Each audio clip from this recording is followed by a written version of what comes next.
प्यारे बच्चों, आज का तालीम क्लास हम पवित्र आत्मा की कृपादानों को याद करते हुए और प्रभु यीशु की आशीष को महसूस करते हुए आज हम तालीम क्लास शुरुआत करने जा रहे हैं। हे प्रभु, हमें भी आशीष प्रदान कीजिए, जिस प्रकार आप अपने शिष्यों को प्रार्थना सिखलाए थे। हम वही प्रार्थना को दोहराते हुए आज का तालीम क्लास शुरुआत कर रहे हैं। हे हमारे पिता जो स्वर्ग में है, तेरा नाम पवित्र माना जाए, तेरा राज आए, तेरी इच्छा जैसे स्वर्ग में है वैसे ही पृथ्वी पर भी पूरी हो। हमारा प्रतिदिन का आहार आज हमें दे, और हमारे अपराध हमें क्षमा कर, जैसे हम भी अपने अपराधियों को क्षमा करते हैं, और हमें परीक्षा में ना डाल, परंतु बुराई से बचा। आमीन। पिता और पुत्र और पवित्र आत्मा के नाम पर आमीन। जय यीशु की। अरे बच्चों, आज हम पाठ 9 लेसन 9 प्रभु यीशु की मृत्यु और पुनरुत्थान, है ना, इसके बारे में हम कई बार सुने हैं, कई बार भाग भी लिए हैं। जैसे पास्का पर्व के समय हम सुनते हैं और उनकी यादगारी में अलग अलग दिन को हम मानते हैं। पुण्य बृहस्पतिवार, पुण्य शुक्रवार, पुण्य शनिवार और रविवार, है ना। तो यह 4 दिन बहुत महत्वपूर्ण दिन है जब हम प्रभु यीशु की मृत्यु और पुनरुत्थान के बारे में सुनते हैं और जानते हैं कि प्रभु यीशु किस प्रकार चमत्कारों के द्वारा, दृष्टांतों के द्वारा लोगों को समझा रहे थे। तो चलिए हम देखते हैं क्या प्रभु यीशु दृष्टांतों और चमत्कारों के द्वारा इस राज्य की घोषणा करते हुए अपने शिष्यों को भी बहुत प्यार करते थे, है ना, जिस प्रकार हमें प्यार करते हैं। तो चलिए हम देखते हैं प्रभु यीशु की मृत्यु और पुनरुत्थान के पाठ में क्या बताया गया है। प्रभु यीशु अपने दृष्टांतों एवं चमत्कारों द्वारा इस राज्य की घोषणा करते रहे। वे अपने शिष्यों को भी बहुत प्यार करते थे। उन्हें ज्ञात था कि उनकी घड़ी आ पहुंची है। अतः पास्का पर्व के अवसर पर वे अपने शिष्यों के साथ भोजन करने बैठे, जो हम पुण्य बृहस्पतिवार को मनाते हैं। वे भोजन पर से उठकर कमर में अंगोछा बांध लिए और परात में पानी भरकर अपने शिष्यों के पैर धोए और धोने के बाद में अंगोछा से उन्हें पोंछने लगे। तब वे बोले, यदि मैं तुम्हारे प्रभु और तुम्हारे गुरु के पैर धोए हैं, तो तुम भी एक दूसरे के पैर धोने चाहिए, है ना। तुमको भी एक दूसरे के पैर धोने चाहिए। यह उदाहरण हमारे सामने प्रस्तुत करते हैं प्रभु यीशु। मैं तुम लोगों को एक नई आज्ञा देता हूँ, तुम एक दूसरे को प्यार करो, जिस प्रकार मैंने तुम लोगों को प्यार किया है, उसी प्रकार तुम भी एक दूसरे से प्यार करो। तो यहाँ पर सबसे महानता किसके लिए बताया गया है? प्यार करने के लिए। तो ईश्वर मुझे और आपको सबों को प्यार का संदेश दे रहे हैं। यदि तुम एक दूसरे को प्यार करोगे तो उसी से सब लोग जान जाएंगे कि तुम मेरे शिष्य हो। तो ये कहाँ लिखा गया है? संत यूहन्ना के अनुसार अध्याय 13 वाक्यांश 14 और 34 से 35 में लिखा गया है। भोजन करते समय प्रभु यीशु ने अपने हाथों में रोटी ली और ईश्वर को धन्यवाद दिया और उसे तोड़कर अपने शिष्यों को देते हुए कहा, तुम सब इसे ले लो और खाओ, यह मेरा शरीर है। यह लिखा गया है संत मत्ती के अनुसार अध्याय 26 वाक्य 26 में लिखा गया है। इसी भांति उन्होंने अंगूरी भरा कटोरा लिया उन्होंने ईश्वर को धन्यवाद दिया और शिष्यों को देते हुए कहा, तुम सब इसमें से पियो, क्योंकि यह मेरा रक्त है, विधान का रक्त, जो बहुतों की पाप क्षमा के लिए बहाया जा रहा है। तो यह भी लिखा गया है संत मत्ती के अनुसार अध्याय 26 वाक्यांश 27 और 28 में लिखा गया है, इस प्रकार पास्का भोजन के समय प्रभु यीशु ने रोटी और अंगूरी के रूप में अपने शरीर और रक्त में बदल दिया। मतलब प्रभु यीशु अंगूरी और रोटी को अपने शरीर और रक्त में बदल दिया और अपने आप को नए विधान का पास्का मेमना बना दिया, और वह है पवित्र यूखरिस्ट, जो हम हर संडे को प्रत्येक दिन पवित्र यूखरिस्ट में के रूप में हम भाग लेते हैं, है ना। पवित्र यूखरिस्ट जो मिस्सा बलिदान चढ़ाया जाता है, उसमें हम भाग लेते हैं। तत्पश्चात वे अपने शिष्यों से बोले, तुम मेरी स्मृति में यह किया करो। यह लिखा गया है संत लूकास के अनुसार अध्याय 22 वाक्य 19 में। इस प्रकार प्रभु ने अपने शिष्यों को यह बलिदान दुनिया के अंत तक जारी रखने का आदेश एवं अधिकार दिया, है ना। आदेश और अधिकार दिया कि यह रोज रोज चलता रहे दुनिया के अंत तक। यह प्रक्रिया आज भी प्रेरितों के उत्तराधिकारी अर्थात पुरोहितों द्वारा पवित्र मिस्सा बलिदान के दौरान संपन्न की जाती है। तो आइए हम देखते हैं इससे मिलता जुलता प्रश्न। अंतिम भोजन के समय प्रभु यीशु ने अपने शिष्यों के पैर क्यों धोए? आप जानते हैं बहुत बार पास्का पर्व की तैयारी में हम वहाँ देखे हैं, अपने आँखों से खुद देखे हैं और पाठ में भी हम सुनते हैं। तो इसका प्रश्न दिया गया है, आप उसको कॉपी में लिखेंगे और उसका उत्तर भी लिखेंगे। दूसरा प्रश्न है, प्रभु यीशु ने पवित्र यूखरिस्ट की स्थापना कब की? है ना, कब किया गया है उसके बारे में भी बताया गया है। तीसरा प्रश्न है, हम आज पवित्र यूखरिस्ट का समारोह क्यों मनाते हैं? तो इसको सोचना है, समझना है और उसका उत्तर लिखना है। बच्चों, प्रभु यीशु की गिरफ्तारी एवं मृत्यु, किस प्रकार प्रभु यीशु को गिरफ्तार किया जाता है और उसकी मृत्यु कैसे होती है, उसके बारे में हम जानेंगे। भोजन के बाद अपनी आदत के अनुसार प्रभु यीशु अपने शिष्यों के साथ प्रार्थना के लिए गेत्सेमनी बारी पहुँचे, है ना। प्रार्थना करने के लिए, ऐसे कोई बात करने और ये करने के लिए नहीं गए, प्रार्थना करने के लिए अपने शिष्यों के साथ गए।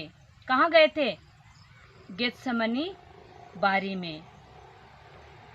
यूदस इस्करियोती के निर्देश अनुसार सिपाहियों ने वहां पहुंचकर प्रभु यीशु को गिरफ्तार कर लिया और प्रधान याजक के घर ले गए। अगले दिन सुबह उन्हें महासभा के सामने पेश किया। प्रधान याजक ने उनसे पूछा, क्या आप ईश्वर के पुत्र हैं? प्रभु यीशु ने उत्तर दिया, आप ठीक कहते हैं। और यह हम कहाँ देखते हैं और सुनते हैं? संत लूकास के अनुसार अध्याय 22 वाक्य 70 में, है ना, 22 चैप्टर वर्ड 70 में। तत्पश्चात वे प्रभु यीशु को राज्यपाल पिलातुस के सामने पेश कर उन पर झूठा आरोप लगाने लगे कि यह कैसर को कर देने से लोगों को मना करता और अपने को मसीह राजा कहता है। तो यहाँ पर मतलब बता रहे प्रभु यीशु को उन पर दोष लगाया जा रहा है कि मना कर रहे थे, है ना, कैसर को कर देने के लिए मना कर रहे थे और अपने आप को क्या मान रहे थे, राजा अपने आप को कहता था। इस तरह का झूठा आरोप लगाया जाता था। फिर राज्यपाल ने भले ही उनमें कोई दोष नहीं पाया, मगर लोगों को खुश करने के लिए उसने प्रभु यीशु को कोड़ों से मारने का आदेश दिया, है ना, प्रभु यीशु को कोड़ों से मारने का आदेश दिया और प्रभु यीशु के बदले बराबस नामक डाकू को रिहा किया।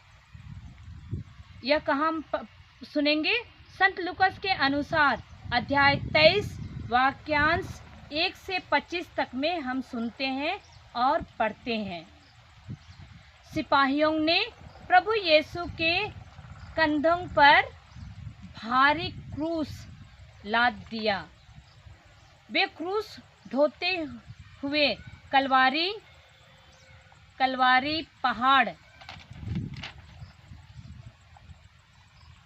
कलवारी पर्वत पर पहुंचे, जहां रोमी सिपाहियों ने उन्हें 2 डाकुओं के बीच क्रूस पर लटका दिया, है ना, एक दाहिना साइड और एक बायां साइड 2 डाकू लोग थे और बीच में प्रभु यीशु, तीनों को लटका दिया गया।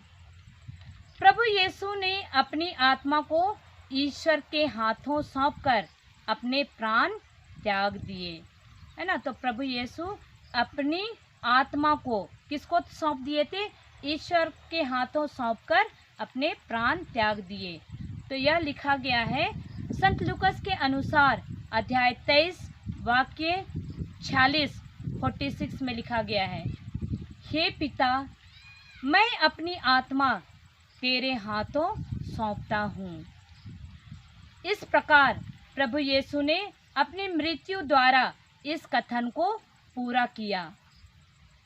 इससे बड़ा प्रेम किसी का नहीं कि कोई अपने मित्रों के लिए अपने प्राण अर्पित कर दे। यह लिखा गया है संत यूहन्ना के अनुसार अध्याय 15 वाक्य 13 में लिखा गया है।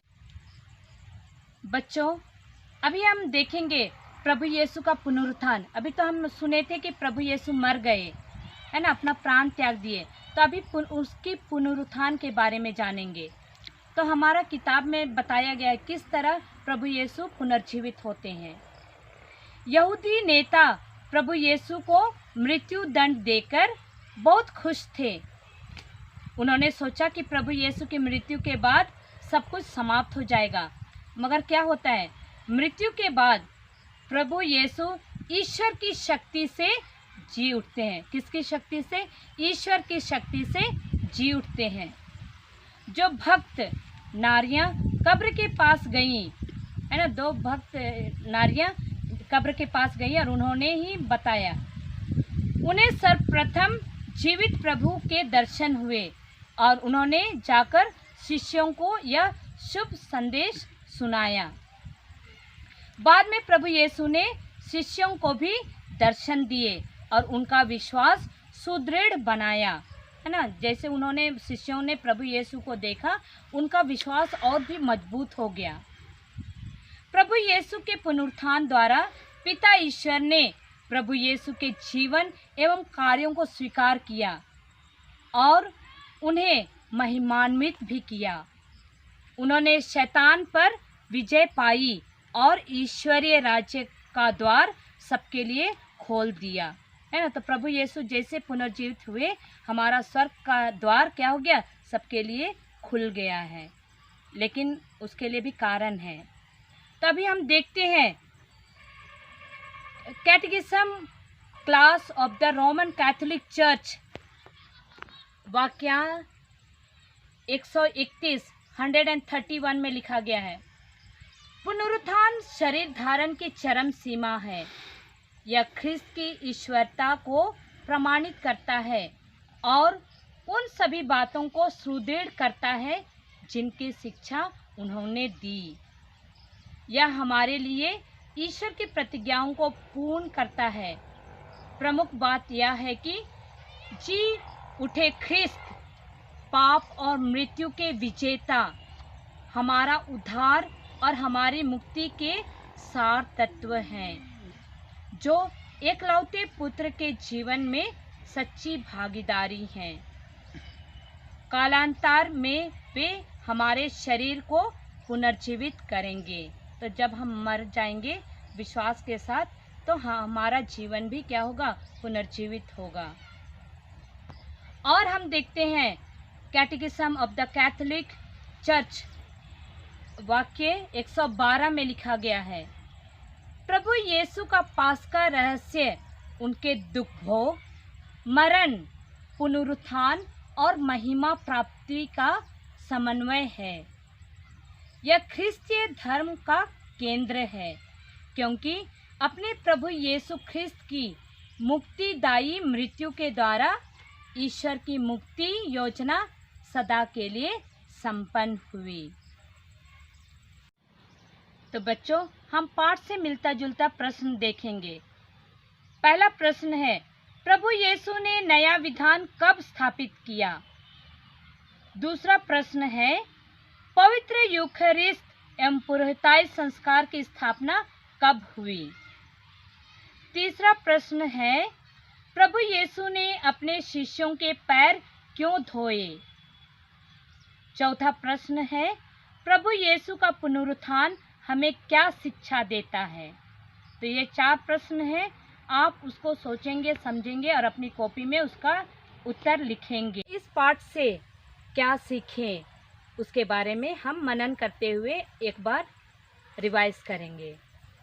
यहूदियों के पास्का पर्व के दिन प्रभु यीशु ने अंतिम भोजन के समय पवित्र यूखरिस्ट एवं पुरोहिताई संस्कार की स्थापना की। आज पुण्य बृहस्पतिवार के दिन कलीसिया विशेष रूप से इन दोनों संस्कारों का स्मरण करती है, मतलब याद करती है। प्रभु यीशु मसीह की मृत्यु दुनिया की दृष्टि में एक बड़ी पराजय थी। किसी ने भी प्रतीक्षा नहीं की थी कि वे जी उठने वाले थे। संसार में कभी ऐसी घटना नहीं हुई थी। प्रभु यीशु का पुनरुत्थान हमारे विश्वास की नींव है। तो जैसे संत पौलुस कहते हैं, यदि मसीह नहीं जी उठे तो हमारा धर्म प्रचार व्यर्थ है और आप लोगों का विश्वास भी व्यर्थ है। यह लिखा गया है 1 कुरिन्थियंस अध्याय 15 वाक्य 14 में लिखा गया है। यद्यपि पुनरुत्थान का कोई प्रत्यक्षदर्शी नहीं था, फिर भी पुनरुत्थान के बाद प्रभु के दर्शन कई महिलाओं एवं प्रेरितों को हुआ, जिसका वर्णन सुसमाचार में लिखा हुआ है। तो आपको यह जरूर याद करना है और यह परीक्षा में भी दिया जाएगा। संत यूहन्ना के अनुसार अध्याय 13 वाक्यांश 1 से 17, 31 से 35 तक में वर्णित जो विशिष्ट घटनाओं एवं प्रमुख वाक्यों को याद कीजिए। तो हम यह धर्म शिक्षा समाप्त करने पर हैं और हम प्रभु यीशु को याद करते हुए यह प्रार्थना के द्वारा समाप्त करेंगे। हे प्रभु यीशु, आपका पुनरुत्थान हमें याद दिलाता है कि मृत्यु हमारे जीवन का अंत नहीं है। तेरे पुनरुत्थान में भागी होने के लिए हम अपना जीवन अनंत जीवन की तैयारी के रूप में जिएं। ऐसी कृपा हमें प्रदान कीजिए ताकि हमारा विश्वास और भी दृढ़ होता जाए।